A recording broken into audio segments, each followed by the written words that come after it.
Welcome to Flames to Fire Online Devotionals.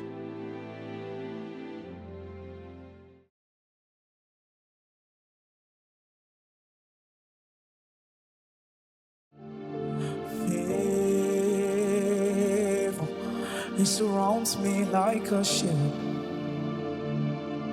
and it will cover me from now until the day I see my King. Favor, it surrounds me like a shield, and it will cover me from now until the day I see my King. Favor, it surrounds me like a shield, and it will cover me from now until the day I see my King.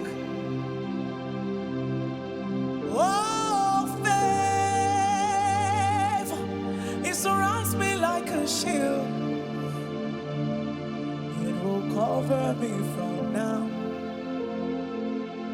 It will cover me from now. It will cover me from now on.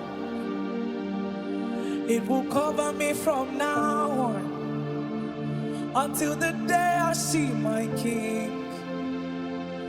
Until the day I see my King. Until the day I see my King. Oh, baby, cover me from now until the day I see my King. Until the day I see my King. Until the day I see my King. Yeah. Until the day I see my King. Yeah. Until the day I see my King. Yeah. Eh, kabe mai kube nai kize nai. To the day I see my. Ooh, baby. Yeah, no, mama, mama.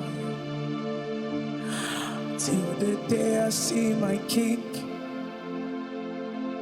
Till the day I see my King.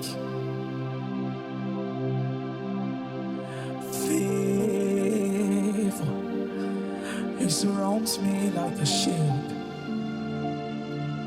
and it will cover me from now on, until the day I see my King. Oh, favor, it surrounds me like a shield, and it will cover me from now on until the day I see.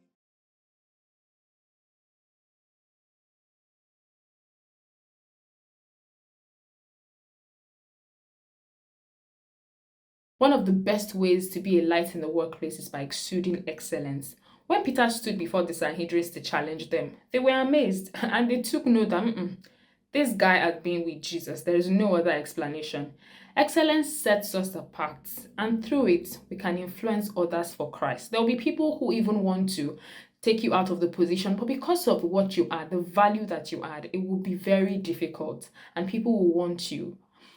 The first thing with regards to excellence, evaluate yourself. Write down what you currently do.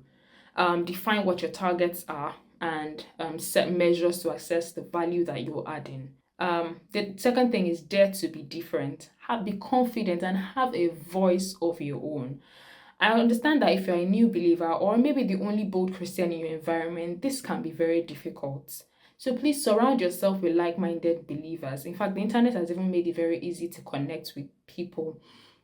You also want to stand for who wants to stand for God in the marketplace. And most importantly, let the word of God be your daily guide.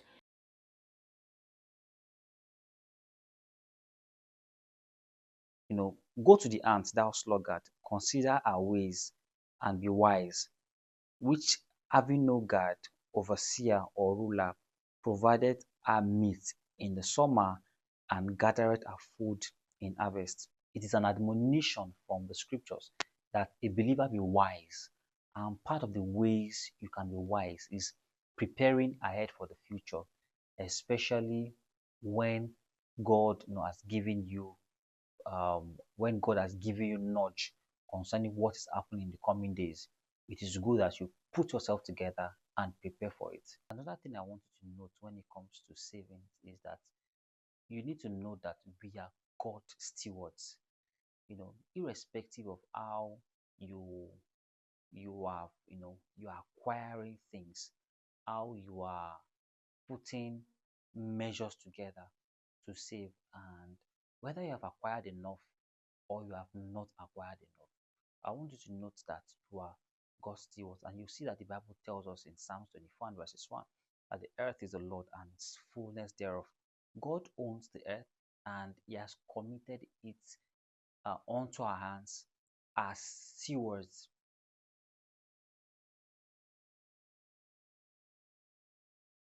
We need God actually to do this thing called life. He was the one that created us, placed us on earth.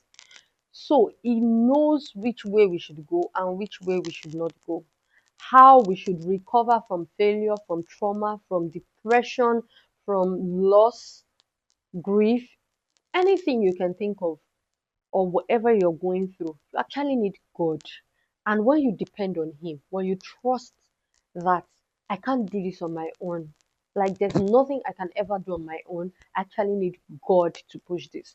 It is at that point of surrender that we can actually move mountains. We can actually break strongholds. We can actually heal the sick. It's at that point that we can actually do great things for God.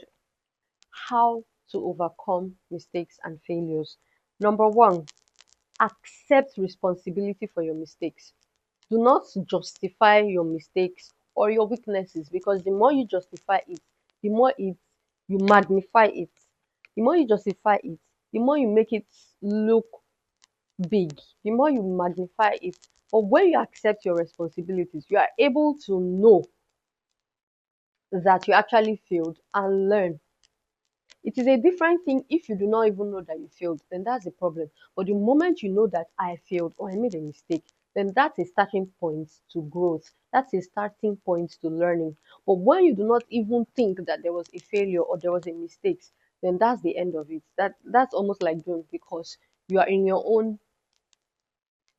world. Don't let failure define you. No. Another way to overcome failure and mistakes is to surround yourself with godly counsel and seek wisdom. Thank you for joining today's online devotion.